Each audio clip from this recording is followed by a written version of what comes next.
Morning, everybody. This is Stephen Pugh of the Home Bible College. This is lecture number 36 for the benefit of the fourth year students of the Home Bible College.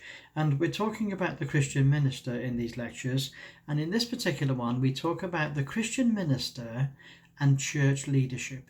Okay, the Christian minister and church leadership. Often in a church, there will need to be a number of ministers that can minister the word to the believers and some of them to unbelievers. There will be Bible teachers, there will be pastors, there will be deacons, and there will be evangelists. By the way, that's not in a particular order of preeminence. That's just how they've come off my computer. And there will need to be meetings of the church, not only of the whole church, but meetings of individual ministers of the church to be able to work together and to coordinate and plan their ministry. So, for example, in a particular meeting, there may need to be a meeting of pastors from time to time to enable them to talk together and pray together and plan together how they're going to be looking after the believers in the church. There may also need to be meetings, ideally with a number of people who are evangelists. Now, the pastors may be present, but it's evangelism that's the primary message on the agenda. And the particular point of the meeting is, how is the church and how are the evangelists going to be leading the church in their evangelistic mission? There may need to be meetings of the deacons of the church. Now, the deacons are ministers of the Lord, and their job is to serve the church in matters that relate to administration and matters in relation to building and food and the services of the church. Often in a church there's a need for food and drink, there's a need for charity, and this is right where the deacons come into their ministry. Now, these meetings need to be conducted in a proper manner, and they need to be chaired by somebody. Any meeting needs to have a chairman of some description, and we need to have somebody that will write down the notes of what's been said and what's been discussed and what's been agreed. And these meetings do not necessarily have to be very long. They don't. But they have to be long enough to be able to discuss the issue at hand. So, for example, in a particular church, there may be a discussion amongst the evangelists about various people that are requesting to be baptized. There may be a meeting amongst the pastors to discuss the particular points in relation to people that are needing special help in their lives. Some people need special help at various times. Sometimes people are sick.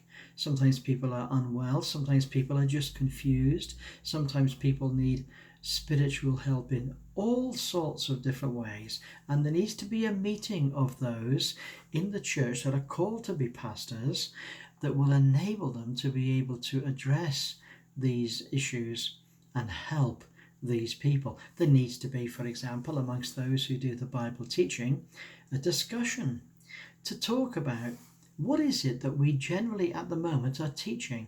How effective is that teaching? Are we seeing any fruit as a result of that teaching? What is it that God is laying upon the heart of the Bible teachers to be teaching next? What is it that they feel from the Lord should be the next thing that we need to be doing? And I'm talking, by the way, about a relatively big church here. We understand, don't we, that in a very small church there may just be one deacon, there may be one minister, there may be one evangelist.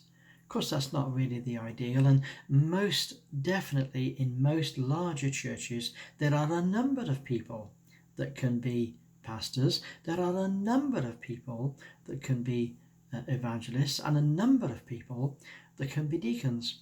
And so almost invariably, even in relatively modest churches, there can be a number of people in a leadership position. Now, the leadership position is not a matter of dominating people. That's not what it's about. If the leadership of a church is about dominating people, then they need to immediately resign, because it's not about that. It is about leading, and leading is by example, it's by godliness, it's by prayer, and it is by ministry. And the purpose of the leader is not to get power to themselves. The purpose of the leader is to be able to facilitate the whole of the church to develop their ministries, their own individual ministries, and to become involved in the service of the Lord. That's the purpose of ministry. And then, of course, there's one other major meeting.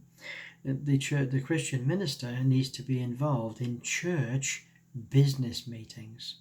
Now, periodically, most churches, say once a quarter or something like that, will have a church business meeting. They may even have an annual general meeting, an AGM. But the point is, the church business meeting is really just for church business.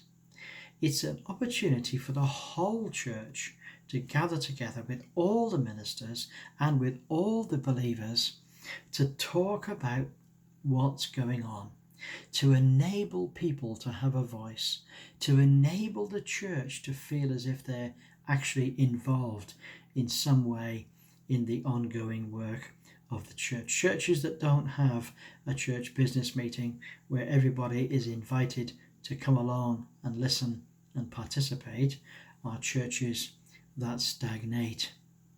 And it takes a certain amount of courage in leaders to be able to understand that these church meetings are not a threat to unity.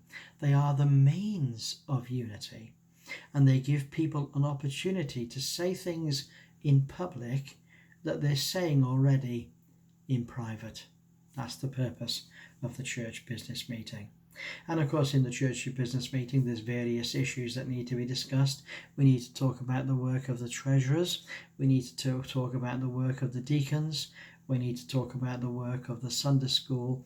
And in the churches the church that I lead, we not only have a small report from each of these departments, but we also have an opportunity immediately afterwards for people of the church to ask questions.